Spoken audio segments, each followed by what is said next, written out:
তো আমার বন্ধুরা তোমরা কেমন আছো? আশা করি ভালোই আছো। তো আজকে আমি আরেকটা নতুন রেসিপি নিয়ে আসছি, সিম আলু মাছের রেসিপি। তো বিসিয়ালা সিম হলে তো কোনো কথাই না, কে কে বিসিয়ালা সিম পছন্দ করো কমেন্টে জানাইবা। তো আমি এদিকে ছটপট করে মাছটি কাটতে আনছি, আইনা সুন্দর করে ধুয়ে টুয়ে এখন ভাজি লাইতে আসি। আর তেলটা গরম হলে মাছটা দিতে হবে, নইলে তো মাছটা উল্টাইতো না।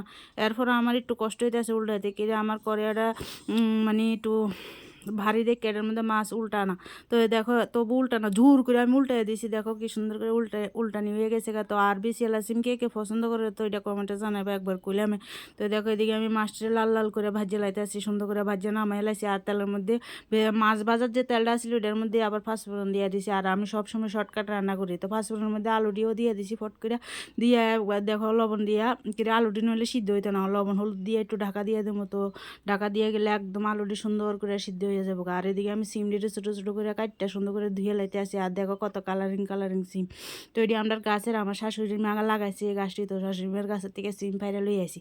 আর বিচিয়ালা সিম দেখলে আর আমার যে লোভ, আমি মানে লোভটা কন্ট্রোল করতে পারি না, কিন্তু আমার সিমের বিচিটি খাইতে অনেকে স্বাদ লাগে। তো আজকে আমি চুলাতে রান্না করি কিরে আমার এই কালা কুচকুচা করে এর মধ্যে রান্ধুম কিরে আমার চুলা গ্যাস শেষ হয়ে গেছে, এর লেগে আমি চুলার মধ্যে ছটপট রান্ধে লাইতে আসি। তো একদম শর্টকাট ভাবে তো সিমটি দিয়ে দিছি, আলুর মধ্যে দিয়ে দেখো লবণও দিছি, হলুদও দিয়ে দিতে আসি, মানে লবণ স্বাদ মতন তরকারির পরিমাণ বুঝে লবণ স্বাদ মতন দিয়ে দিতে আসি। তো দিয়ে দেখো সব রকমের মশলাও দিয়ে দিতে আসি, হলুদ লবণ জিরা ধনিয়া আর আদা বাটা আমি দিতাম না, তোমরা চাইলে দিতে পারো। তো দিয়া আর কয়েকটা কাঁচামরিচ ফাড়াইয়া দিয়ে দিছি কিরে, কাঁচামরিচের একটা স্যান্ড আছে তরকারিটা মানে খেতে একটা মানে অন্যরকমের স্বাদ আইয়া পড়বো কাঁচামরিচের স্যান্ডে।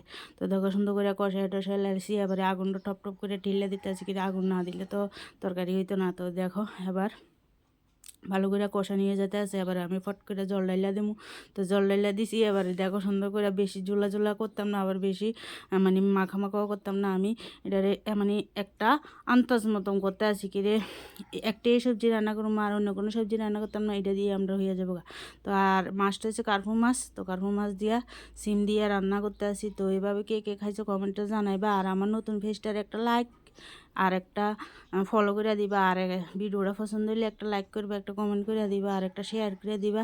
আর উপরে শীতের ধনিয়া পাতা ছিঁড়িয়ে বিড়িয়ে দিয়ে দিতে আসি, কিন্তু ধনিয়া পাতা দিলে তাও আর কোনো কথাই নেই। হ্যাঁ, ধনিয়া পাতার একটা আলাদা স্বাদ, তখনও ধনিয়া পাতা আগের মতন স্বাদ নাই ঠিক আছে, কিন্তু তবুও তো দিতে লাগে না।